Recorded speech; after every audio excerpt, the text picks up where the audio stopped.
परीक्षा कराई जाए, तो संभवतः इन लोगों ने प्रस्ताव जो है अगस्त के दे भी दिए। ठीक है, तो अगस्त में ये पेपर हो सकता है। इस प्रकार संयुक्त प्रवेश परीक्षा जो है यूपी कैटेट कराने की जिम्मेदारी इस बार देखिए लिखा भी हुआ है। और पहले परीक्षा 16 और 17 जून को होनी थी, लेकिन कोरोना संक्रमण के कारण परीक्षा स्थगित कर दी गई थी, है ना। पहले जो है 16-17 को होनी थी और कोरोना संक्रमण के कारण इसको जो है स्थगित भी कर दिया गया है।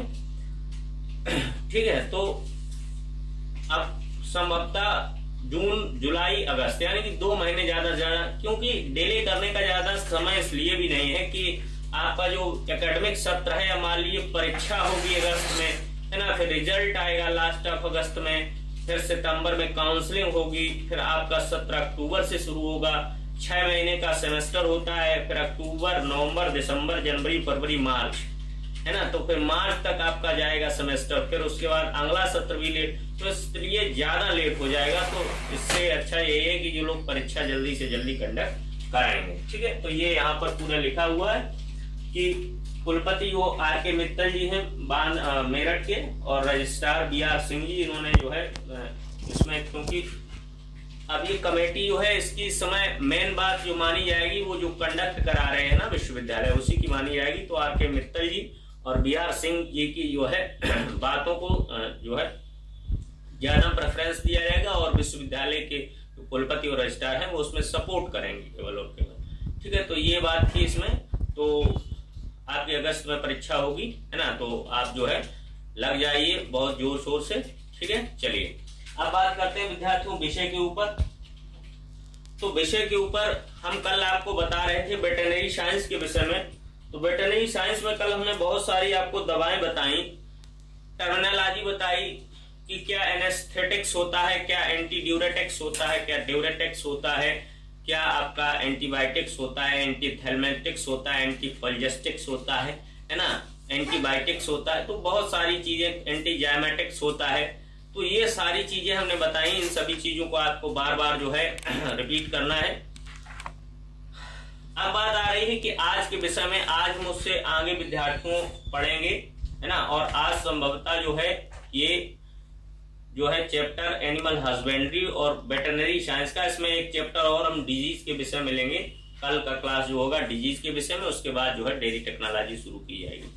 ठीक है, तो आज देखते हैं क्या क्या है। आज के विषय में हम आपको बताएंगे बोरिक एसिड का क्या काम होता है, हींग का क्या काम होता है, पशुओं में हींग क्यों दी जाती है, बोरिक एसिड क्यों दिया जाता है, जमाल घोटा की क्यों आवश्यकता पड़ती है ना, मैग सल्फ की क्यों आवश्यकता पड़ती है, बहुत सारी दवाएं, खड़िया क्यों खिलाना चाहिए, और बहुत सारी चीजें हैं। तो इन सभी के विषय में आपको अभी हम जो है जानकारी देंगे। चलिए आगे देखते हैं। आज का जो है टॉपिक है उसके विषय में बात करेंगे। तो टॉपिक विद्यार्थियों है बोरिक एसिड के विषय में सबसे पहले बताया गया है। यहाँ पर देखिए बोरिक एसिड लिखा हुआ है।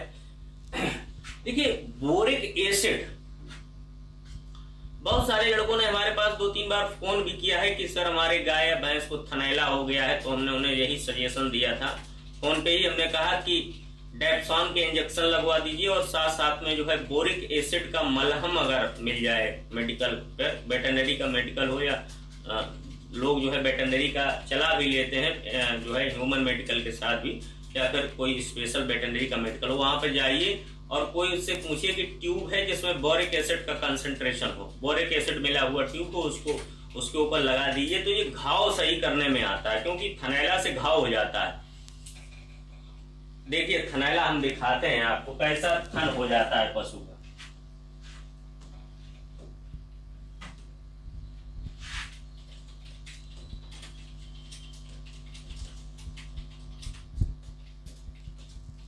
मैस्टाइटिस,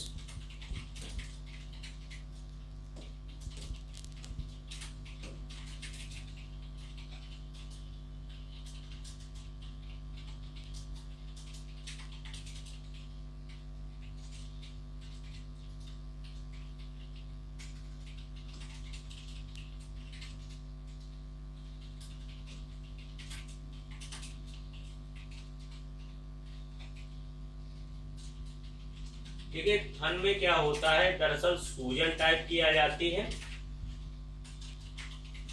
ना, और सूजन के साथ साथ में इसमें थोड़ा घाव हो जाता है, इस तरीके का थन हो जाता है। जो टीट्स हैं वो ऐसा थोड़ा सूजन आ जाता है उसमें और उसमें घाव हो जाता है हल्का सा, तो एक थनैला है। तो घाव के ऊपर ही बोरिक एसिड वगैरह जो है, बोरिक एसिड का बना हुआ ट्यूब वगैरह है, तो उसको लगा देना चाहिए। ये देखिए प्रिजर्वेटिव लिखा हुआ है। पहली बात, बोरिक एसिड क्या होता है? प्रिजर्वेटिव होता है। प्रिजर्वेटिव का मतलब होता है संरक्षक या परिरक्षक, इसमें लिखा हुआ है। शोष प्रतिकिण्वित के रूप में प्रयोग किया जाता है, यानी कि एंटी फर्मेंटेशन के रूप में भी इसको प्रयोग किया जाता है। एंटी फर्मेंटेशन, प्रतिकिण्वित जिसे कहते हैं, एंटी फर्मेंटेशन के रूप में भी इसे प्रयोग किया जाता है। फर्मेंटेशन अगर ज्यादा होगा, देखिए किण्वन अधिक होगा, तो साफ सीधी बात है कि किण्वन जब तेज होगा तो सड़ाव की क्रिया और भी तेज हो जाएगी। तो एंटी फर्मेंटेशन के रूप में, प्रतिकिण्वक के रूप में भी इसका प्रयोग किया जाता है। प्रिजर्वेटिव, संरक्षक, जैसे कोई चीज सड़ने वाली है या किसी में जो है बैक्टीरिया वायरस का उदय ही न होने देना, जैसे बैक्टीरिया वायरस जो होता है जन्म ले रहा है, तो अगर ये लगा देंगे तो इससे जन्म नहीं होगा बैक्टीरिया वायरस का। ठीक है, चलिए अगला देखते हैं हींग। हींग देखिए, हींग विद्यार्थियों फेरुला फेटिडा जो पौधा होता है, फेरुला फेटिडा नामक पौधे से, पौधे की जड़ों और तनों में काट लगा करके हींग प्राप्त की जाती है। किससे हींग प्राप्त की जाती है? फेरुला फेटिडा, है ना। जो फेरुला होता है पौधा, फेरुला, देखिए फेरुला फेटिडा दिखाते हैं। भूमिगत तनों तथा जड़ों पर चीरा लगाकर प्राप्त हुई गोंद होता है। इसका प्रयोग उत्तेजक, पूर्तिरोधक और गंधहारक के रूप में प्रयोग किया जाता है। देखिए फेरुला फेटिडा दिखाते हैं हम आपको।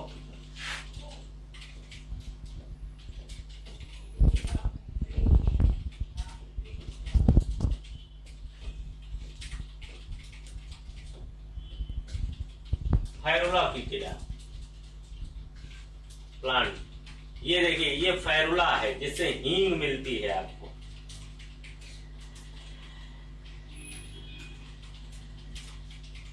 ये देखिए ये है फेरुला फेटिडा, या इसी को ऐसा पोइटिडा कहते हैं। हींग प्लांट लिखा हुआ है इसमें, ठीक है। ये देखिए इससे हींग मिलती है। ये प्लांट दिख रहा है आपको, बरगद की तरीके से पत्ते हैं। इसके तने और जड़ दोनों चीजें में, जैसे हमने किसी पेड़ में तने और जड़, जैसे किसी पेड़ में हमने क्या किया है, पेड़ में जब हम किसी में कुछ मार देते हैं या कोई काट लगा देते हैं तो उससे क्या होता है, उसमें गोंद निकलना शुरू हो जाती है और वो गोंद बाहर जो है इकट्ठा हो जाती है। तो इसी तरीके से इसमें अगर काट लगा देंगे फेरुला फेटिडा में, तो इसमें भी गोंद के रूप में एल्कलाइड्स जो होता है वो बाहर इकट्ठा हो जाएगा, उसी को इकट्ठा कर लिया जाता है, वही हो जाती है आपकी हींग। ठीक है, तो हींग जो होती है ये उत्तेजक के रूप में, पेट को साफ करने के रूप में, पूर्तिरोधक और गंधहारक के रूप में प्रयोग होती है। यानी कि किसी चीज में अगर गंध आ रही है और हींग डाल देते हैं, मतलब टेस्ट बढ़ाने के लिए भी इसका प्रयोग कर सकते हैं। एक प्रकार का इसमें एरोमा भी होता है हींग में अच्छा सा, ठीक है, सुगंध अच्छी आती है ना, और जो है गैस्ट्रिक समस्या को भी ये जो है नियंत्रित करता है। चलिए आगे देखते हैं।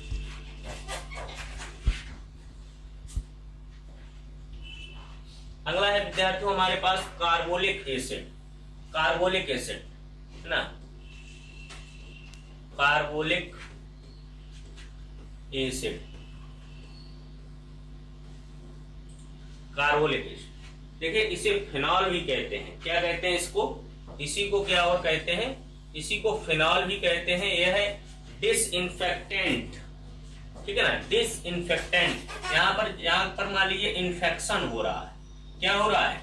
इन्फेक्शन हो रहा है, यानी कि कहीं पर आपको जो है कोई रोग बनना शुरू हुआ, यानी कि बैक्टीरियल या वायरल कुछ भी होना शुरू हुआ, तो वहां पर जो है इन्फेक्शन को रोकने के लिए फिनाल का प्रयोग आपने देखा होगा साधारणतः किया जाता है।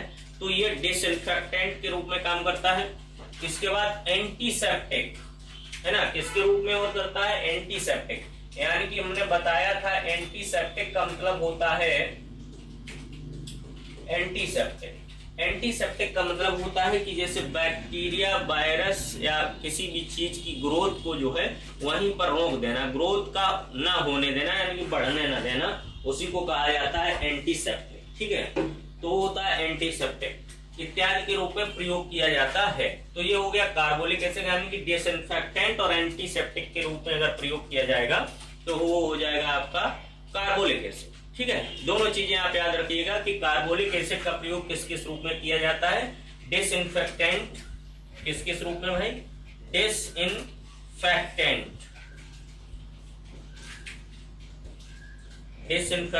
एंड जो है एंटीसेप्टिक, दो चीजों के रूप में इसका प्रयोग किया जाता है, डिसइंफेक्टेंट और एंटीसेप्टिक, है ना। इन्फेक्शन को कम करना और एंटीसेप्टिक दोनों रूप में ही इसका प्रयोग हम कर सकते हैं। चलिए आगे देखेंगे। अगला है मैग सल्फ, बहुत ज्यादा पूछा जाता है ये मैग सल्फ क्या है। मैग सल्फ, देखिए मैग सल्फ जो होता है पेट की सफाई के रूप में इसे परगेटिव, अब देखिए परगेटिव जो होता है, हमने बताया था आपको कि पेट साफ के रूप में प्रयोग किया जाता है परगेटिव्स, और बुखार कम करने के लिए भी इसका प्रयोग किया जाता है।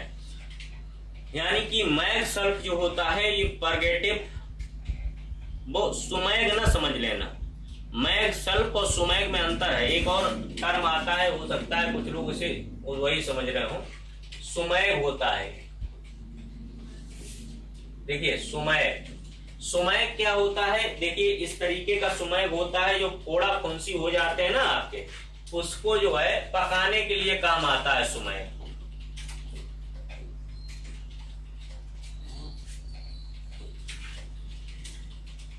सुमैग, ये देखिए होता है सुमैग, ये क्या काम करता है, ये फोड़ा फुंसी जहां पर हो जाते हैं ना, उसको पकाने के लिए इसको लगा देते हैं, पीला पीला होता है सुमैग। ठीक है, ये देखिए इसमें मैग्नीशियम सल्फेट है, यूरिया है, सल्फासिटामाइड है, सोडियम है, प्रोफ्लावाइन है, ऑइलमेंट है, ठीक है, ग्लिसरीन है, ग्लिसरीन बेस्ड है। तो ये सुमैग है। तो सुमैग अलग है और मैग सल्फ अलग है। ठीक है, ये ध्यान रखनी है। कुछ लोग जो है मैग सल्फ को सुमैग समझ लेते हैं, सुमैग नहीं है। सुमैग जो है फोड़ा फुंसी जैसे जानवर के भी हो जाए तो भी आप यूज कर सकते हैं। जैसे कोई गांठ बन रही है, फोड़ा हो रहा है, फुंसी, तो इसको ऊपर जो है लगा देंगे, इसको सुमैग को निकाल के पीला पीला निकलता है और वो धीरे धीरे पक जाएगा अपने आप, और उसको बाहर निकाल लीजिए गांठ को। ठीक है, तो ये सुमैग है। ठीक है, चलिए आगे देखते हैं, हम आपको दिखाते हैं मैग सल्फ।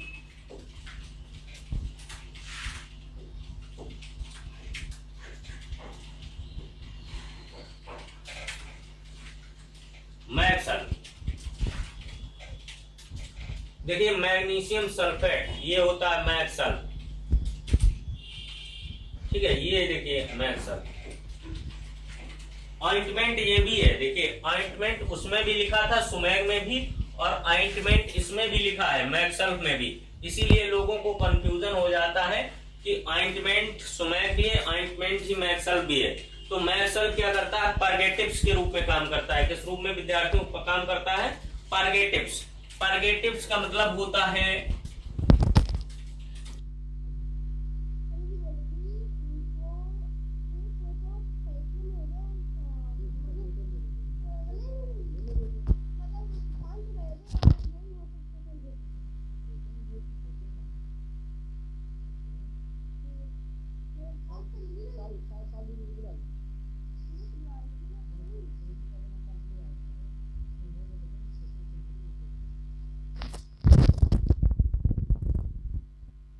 परगेटिव्स के रूप में काम करता है, यानी कि पेट।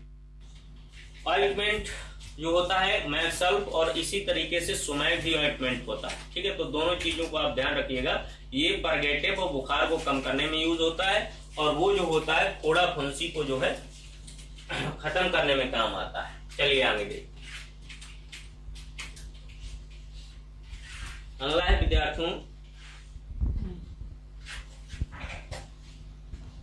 अगला है नक्स भूमिका।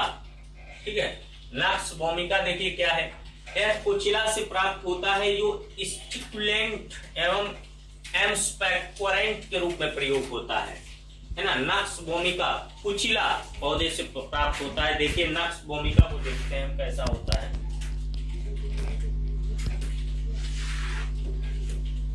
बहुत ध्यान से, इसीलिए हम इसे बता रहे हैं, नक्स भूमिका।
का प्रयोग जो है परजीवियों को नष्ट करने के लिए, मतलब त्वचा के जो एक्सटर्नल पैरासाइट है। कौन से पैरासाइट है? जो एक्सटर्नल पैरासाइट है